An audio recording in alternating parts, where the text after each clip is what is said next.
Alright lads, so the new banner is going to be dropping in 12 hours time. Let's finally talk about, is it worth summoning on this upcoming movie banner?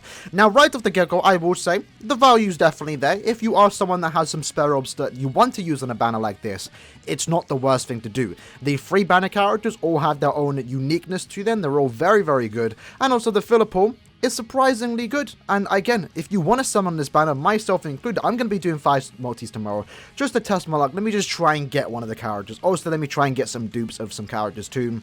But like I said, the banner's definitely worth summoning on, but at the same time, there are a few things you need to consider, and that's firstly 2, or technically 4 characters should be returning sometime next month, and that is the 5th anniversary characters, and also the 10 years later versions of Rukia and Ichigo. Now, the reason why I do say that, and I did mention in my video earlier today, is that 1, Rukia and Ichigo are bonus characters in the upcoming epic raid for Noitora. That does mean they are going to be returning in a banner sometime next month.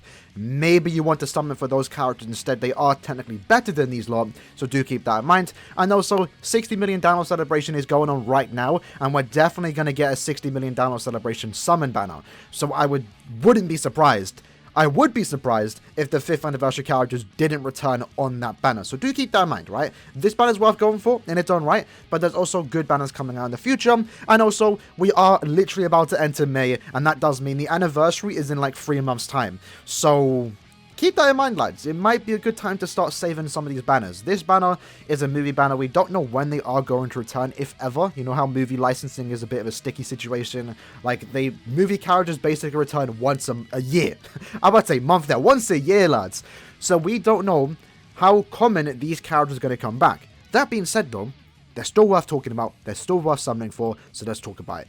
So this banner does have normal raid, 6% chance to get a character, 4.5% chance to get a featured character, so one of these 9 characters right here, and a 1.5% chance to get 227 other characters. My opinion on this is that it's actually pretty good, especially for new players, because this will allow you to get some of the old characters that you might be missing and you rarely have chances to pull for. For older players, like veterans like myself, probably not the best thing, but at the same time, you know, it doesn't affect the main character's rates. If anything, it's a good thing because we have now less featured characters. When you go to step 5, you now have an increased chance of getting a banner character. Before, it was a 3 out of 12 chance to get a banner character, now it's a 3 in 9. So I know a lot of people still complain about this extra 1.5% pull rate, but like I said, it's not that big of a deal. If anything, we probably would have had 3 worse fillers that you don't even want to see, and then now we actually have an increased chance of pulling a banner character if you go to the guaranteed steps, and there are, you know, guaranteed steps every 5 summons. So step 5, 10, 15, 20, 25 are guaranteed 5 stars.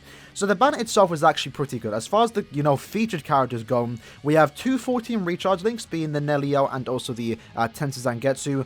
Both of these characters are usable. I don't think you are going to use them, but at the very least, they are a very useful link. So just pulling them once isn't going to be a bad thing, and depending on how the type of player you are, pulling dupes of them also isn't going to be a bad thing, because again, they're 14 recharge links, they're never not going to be useful for your better characters. Then we have the 2 anniversary characters, the 4th ones, so we have Full Hollow Ichigo and Mugetsu. Mugetsu still very good to this day. It's also, like, both of these characters are just hyping themselves. They're collector's items at the end of the day. Full Hollow Ichigo has started to become a bit more common, especially when compared to Mugetsu. Mugetsu doesn't appear that often in fillers, which I do appreciate him being here. Normally, it's always Full Hollow that gets thrown into fillers because he is the worst of the 2. Full Hollow Ichigo is probably the worst in the banner, if I'm being honest. Like, he has Flurry, but the main use of him is that you want to use him in PvP against captains.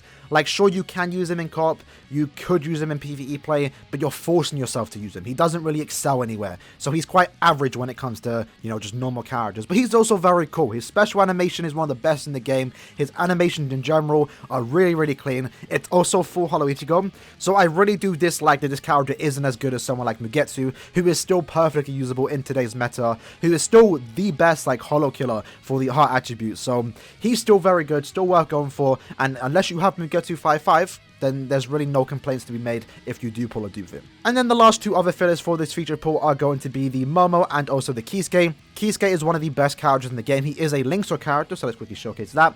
So that means if you do bring him into IZ for heart potions, you're going to get 5 guaranteed drops per Kisuke. So 4 Kisukes in a room, you're getting 20 additional pots. Yeah, he's definitely the best Linkzor character in the game, hands down. If you get 4 Kisukes, you can easily auto IZ, very easily. I've done it myself. You know, I tried to Linkzor all my characters in my box, and the heart attribute was the first one to be done because of how OP this character is. Flurry Guard Break on a range character is one of the most overpowered combinations to have for a character. And he has it, plus he has a shield, extra survivability when you are autoing co-op. Outside the fact that he does have this, he would have been amazing either way, but the fact that he does have it just makes him one of the best characters in the game. So definitely a character worth having, especially if you don't have him. Even if he's a premium character, it doesn't matter. You want to get him 5/5. He's useful in Epic Raid, he's useful in GQ, he's useful in every piece of content. So I do want to make sure that you lads are aware of that. This character is someone that if you do pull, you're definitely going to use, and one of the main characters to pull from this banner if you don't have him. The same can't really be said for Momo. Like, she's a Linkster character, so she has her use. She's going to be useful for the next couple months, potentially even a year plus, until we do get a new speed character. And when we do get a new Linkster character for the speed attribute, they're definitely going to be better than this Momo. Like, Momo's good, you can use her, but her strong attacks are a bit mid. I don't really like actually using her. I would actually rather opt into using a, max transcended 5th anniversary Byakuya to carry Momos instead, but you can use her. She's a Linkster character. She has a use. She isn't going to be someone that's going to be collecting dust in your account, at least until you pull the new Speed Linkster character, whenever that does come out in the future. So she's very good. She's useful. She has a use. She isn't going to be collecting dust, but in the future, when we get a better Linkster character, then she's going to start collecting dust. But even then, she's still worth character going for. She hasn't appeared in too many banners. She had her first initial release in December. Then she came back like 2 or so months ago. And this is the first time she's returning outside of the rerun banner and her main banner. So that's actually worth mentioning. So yeah, as far as fillers go, I mean, you can't really get better than that. I mean, you technically could, but you can get a lot worse than that, right? You have 2 14 recharge links, you have 2 collector's items, being the 4th anniversary characters, and then you have 2 Linkster characters. So pretty good value if you do pull a featured character. Now let's talk about the main 3 characters, starting off with Dark Rukia. I think she's very, very good. Sure, there's better characters out there, but it doesn't matter. Her niche, the way you want to use her, and that is being used in Inheritance Trials, is she's one of the best characters for that. She is the best character for that. The whole point of this character, even though she doesn't have the best strong attacks, if you do look into her similarities, she has a SA1 that is fairly uncommon. As you can see, these characters are the only ones that do share it, and these are very old characters outside of Izaru. He's a net character, it doesn't really matter too much. Her SA2 is a Sucking Vortex, and her SA3 is a 1200 force screen. Now, I very much like the way they designed her, because her first strong attack and her second hit a lot of times. They might not be the most optimal choices of strong attacks, but with what she wants to do, and that's inflict and weakening, she has an increased chance to inflict the weakening against power attribute Soripers, makes her the best option for farming Inheritance Trials, especially if you are someone that doesn't own a max transcended speed character with the Soriper Killer. So if you don't own someone like that, then getting her is going to be useful whenever the Inheritance Trials does come around, where we are going against Soripers, which will happen fairly often. So she isn't the best speed character in the game. She's up there, but in the niche where you want to use her, and that's farming Inheritance Trials, she's the best character for that. And that's what I like about her. So she doesn't have anything like OP strong attacks that make her stand out, but she's a very good character. She's someone that you're going to use if you pull her, unless you have, a max transcended 5th anniversary Byakuya. But outside of that, she does have some very good things going for her too. Her skills actually make her why she is good. Increased chance to inflict the status element, weaken on everything, strong attacks that hit a lot of times, extra damage to weakened enemies, debilitator, frenzy, devastation, and also nullified range resistance. She's one of the few characters to have it in the game, and that makes her just better than, characters that don't have it. So she's actually a very good character, and again, if you need her for Inheritance Trials, then she might be a character you want to pick up. It's also Dark Rukia. It's nice to see a finally usable Dark Rukia after the tech one did get shafted. And you could say she got shafted, but personally I wouldn't agree with you. After that we have Kokuto. Kokuto is a very, very good character. He has a 1200 by 1200 SA1. Pretty good. Not the best strong attack out there. Not the worst. It's an alright strong attack 1. SA2 is a 960 in front of him, which is pretty much the best strong attack you can get for an SA2, unless we're talking about Byakuya's SA2, which is the 960 plus a Vortex. And then his SA3 is a 1200 full screen. Very good character. The main thing about this character is the fact that he is a Technique Link Swap Potion plus 5. So if you are tired of using Ruruka because you've been using her for the last year to farm IZ, or you don't have her, or you just want to have more fun farming IZ because he is an SP based character, he's more efficient for farming IZ, he is a character you want to pick up. He has the Holo Killer, which is a bit unfortunate. I feel like they should have given him a different killer. So, like, if you want to go against Holos, you can use Ruruka.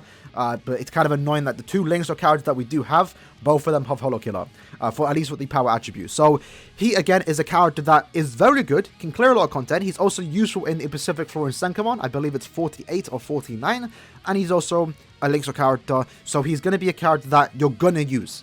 He's not going to be someone that's sitting in your box, which I appreciate, so he's very good and worth going for. And then the last character to talk about in this banner is the third banner character, Kusaka. Now, he is the best technique character in the game, so if that, interests you, then he's worth summoning for. So his whole thing is that he wants to freeze enemies. He doesn't have an increased chance to do so, but when he does, he's going to be doing 40% more damage, because as you can see here, damage to frozen enemies plus 20%, so he's doing 20% more damage. And then also, he has a team party buff, where if you are a technique attribute Soriba, you're also doing 20% more damage. So not only is he himself doing around 40% more damage to frozen enemies, your teammates are also doing 20% more damage to frozen enemies. He's also a Soriba killer, which is longly needed. We don't have a lot of good technique characters, especially with the Soriba killer, so he is definitely the best technique character in the game with the Soriba killer, and at the same time, he's also the best technique character in the game, so he's very, very good. His SA1, 3000 beam, SA2, 960 in front of him, and his SA3 is a fairly uncommon attack that we don't see all too often. If you see here, it's only these two characters share it, and they don't have Havoc, he does.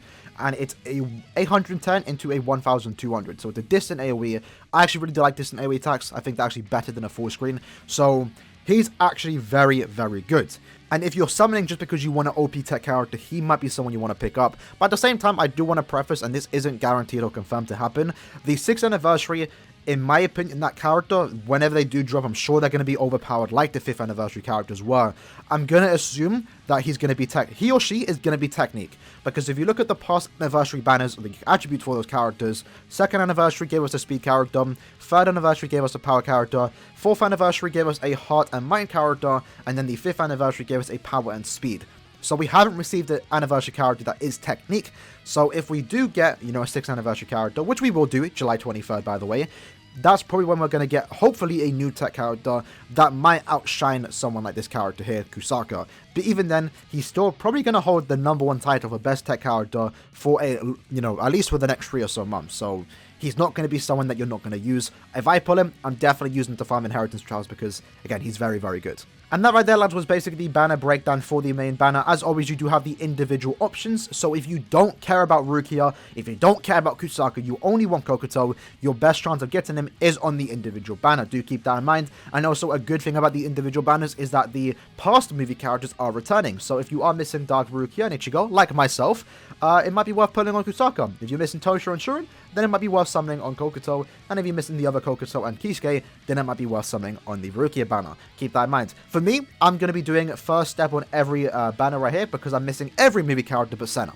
So I wouldn't mind picking up some old movie characters just to add them to my collection. Most of them are bad. Do keep that in mind. You're probably not going to use them, but they're just collector's items. So yeah, overall, like I said, lads, a very good banner. It is worth summoning on, but at the same time, it comes down to you if you want to pull on it. If you need these characters, then it's worth summoning on. If you don't need them, then it's probably best to skip this banner and save for more hype banners or banners that you actually need, or for characters that you actually need. That being said, let's do some cheeky steps. So we're going to do all 25 multis and let's see what we do get. We should walk away with everyone in the banner.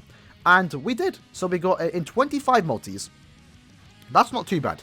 So you can see the, if you do decide to do all steps, there is a good chance you're going to get at least everyone in the banner, maybe a couple of dupes of someone. We did walk away in 6,000 orbs, which is a hefty investment, which I don't think a lot of people are going to do. But we did walk away with a 4 out of 5 Rukia. Very, very good. At that point, I would actually summon on individual just to get the last copy. 1 out of 5 Kokoto, 1 out of 5 Kusaka. Not the best, but at least you got them. Kisuke just having is very, very good. Naozo 14 recharge, that's okay, especially with the dupes, so you can get attack or stamina just to give those extra bit of stats for your better characters. Same goes for the Tensei Zangetsu. Only one Mugetsu would be kind of annoying. I actually really want more dupes of him. And 5 full hollows. Of course you get like the worst character. 5 out of 5 when you do decide to summon on a banner like this. 4 hollows actually kind of mid. Like I said, he's just so getting dupes of him, I mean, yeah, getting him 5/5 would make him useful in PvP. You can decide to use him then, but even then he's just and then you just got a couple of characters, which if you're missing them, that's 200 orbs. So, not too bad. So, overall, lads, that was the banner. If you are summoning it, let me know in the comments below. I do wish you good luck. Again, for me, I'm going to do 5 steps. Mainly just to test my luck, try and get the new characters to showcase them. And also, mainly just to give you guys some extra bit of content for tomorrow's video. So, again, if you are summoning it, let me know. I wish you good luck. Hopefully, guys enjoyed the video, and I'll see you guys in the next one. Peace.